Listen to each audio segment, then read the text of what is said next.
Assalamualaikum warahmatullahi wabarakatuh. Perkenalkan, nama saya Winda Desta Amarti Aji dari jurusan Gizi Poltekkes Kemenkes Semarang. Di sini saya akan memberikan penyuluhan mengenai gizi seimbang pada balita. Pertama-tama, apakah itu gizi seimbang? Jadi, gizi seimbang adalah susunan makanan sehari-hari yang mengandung zat-zat gizi dalam jenis dan jumlah yang sesuai dengan kebutuhan tubuh dengan memperhatikan prinsip keanekaragaman atau variasi makanan, aktivitas fisik, kebersihan, dan berat badan ideal. Untuk setiap harinya, balita membutuhkan gizi seimbang yang terdiri dari asupan karbohidrat, lemak, protein, vitamin, dan mineral. Asupan kandungan gizi tersebut dapat diperoleh dari makanan yang dikonsumsi yang berguna untuk pertumbuhan otak atau intelijensia dan pertumbuhan fisik. Kemudian, terdapat 5 manfaat gizi seimbang. Yang pertama, balita dapat tumbuh cepat sesuai dengan usia tumbuh kembangnya. Yang kedua, mendukung pertahanan antibodi agar tidak rentan terhadap penyakit. Terlebih lagi dalam kondisi saat ini, yaitu kondisi COVID-19. Yang ketiga, sebagai sumber tenaga, sehingga dapat membantu aktivitas sehari-hari. Yang keempat, sebagai sumber zat pembangun dan pengatur dalam tubuh. Yang kelima, untuk pertumbuhan dan perkembangan otak.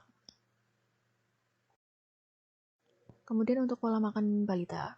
Secara umum, pemberian makan pada balita 3 kali makanan utama pada pagi, siang, dan malam, dan 2 kali makan selingan, di antara 2 kali makan. Pola hidangan sehari-hari mengikuti pola makan gizi seimbang, yaitu yang terdiri dari yang pertama, sumber zat tenaga, contohnya seperti nasi, roti, mie, bihun, jagung, ubi, singkong, tepung-tepungan, gula, dan minyak. Yang kedua, sumber zat pembangun, seperti ikan, telur, ayam, daging, susu, kacang-kacangan, tahu, dan tempe. Yang ketiga, sumber zat pengatur. Contohnya, sayur dan buah terutama yang berwarna kuning dan hijau. Yang keempat yaitu air. Air mempunyai fungsi yang penting dalam tubuh, antara lain sebagai pelarut dan katalisator berbagai reaksi tubuh dan lain-lain. Bentuk makanan dari balita itu sendiri disesuaikan dengan umurnya. Contoh, untuk umur 0-6 bulan, full diberikan ASI. Kemudian pada umur 6-9 bulan, tetap diberikan ASI dan mulai konsumsi makanan lumat atau MPASI. Namun untuk teksturnya masih lumat karena masih peralihan antara ASI dan makanan lumat. Kemudian pada umur 9-12 bulan tetap diberikan ASI. Kemudian MPASI-nya itu makanan lembik atau nasi tim. Kemudian untuk umur 12 bulan sampai 24 bulan diberikan ASI dan makanan keluarga atau sudah bisa diberi nasi. Kemudian untuk umur 24 bulan ke atas sudah sepenuhnya diberikan nasi atau makanan biasa. Nah, ini terdapat tahapan yang lebih detail dalam pemberian makan. Untuk usia 0-6 bulan, gizi seimbang untuk bayi 0-6 bulan itu cukup diberikan ASI.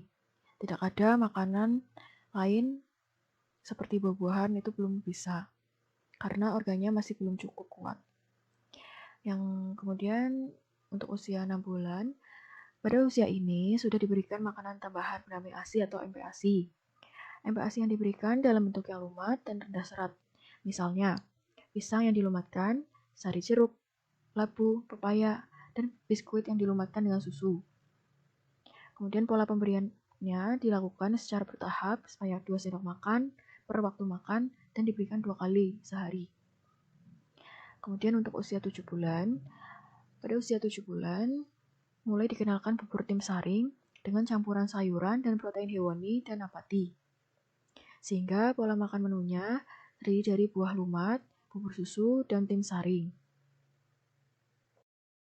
Selanjutnya, pada usia 8 bulan, sudah naik tekstur lagi, diberikan nasi tim cincang untuk membantu merangsang pertumbuhan gigi, meskipun belum tumbuh gigi.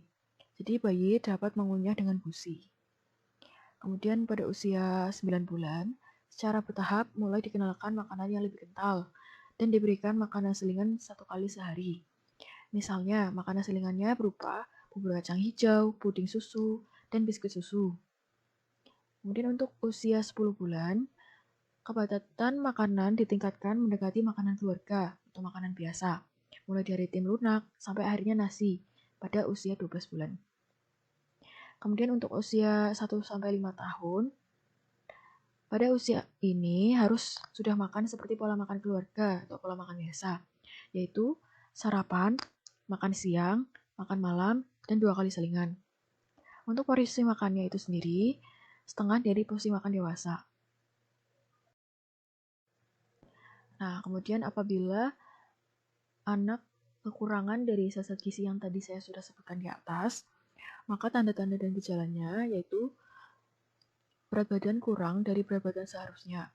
Dan bisa dilihat pada kartu menuju sehat atau KMS, letak berat badan berada di garis merah atau bawah garis merah. Kemudian anak tampak kurus, kemudian rewel dan cengeng.